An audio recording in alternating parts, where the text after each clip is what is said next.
Susan with Susan Essentials, and I'm at Costco right now, and I wanted to do a quick video and share with you about purchasing behaviors. And when you buy something, just because it's organic does not mean it's okay for you to consume.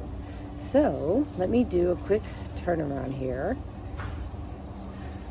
This is going to be a two-part video because we cannot. Here at Costco, and we're looking at their kombucha. We love kombucha, but not all kombucha is created equal. So if you take a look at this, you want to see that we have 18 sugars, and 18 of it is added sugars.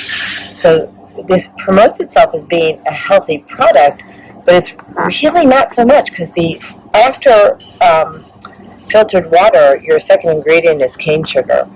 And this is not unique to Kirkland, right? So Andrew, go ahead and take out, we're going to show you Kavita is doing the same thing.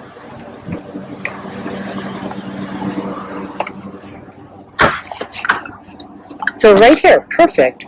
So if you can see here, you've got 15 added sugars in your Kavita product. Now, not all Kavita products are done this way, so you have to check them all and make sure that the product that you're buying, which this one happens to be Kavita, Kombucha, let's see, Tart Cherry, this one has added sugars. There are many Kavita products out there that don't have added sugars. And if we put this one down, I'll give you the one in my hand.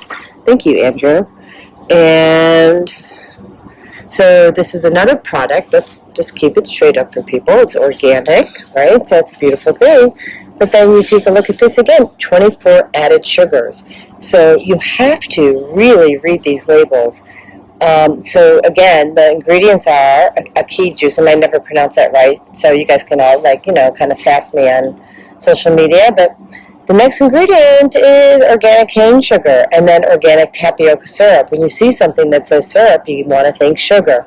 So just want to keep you guys informed that this is not a cool thing. FFP. We have a functional, thank you, Andrew. We have a functional food program that allows you to learn all of this and more. Please feel free to reach out, 847-738-0242.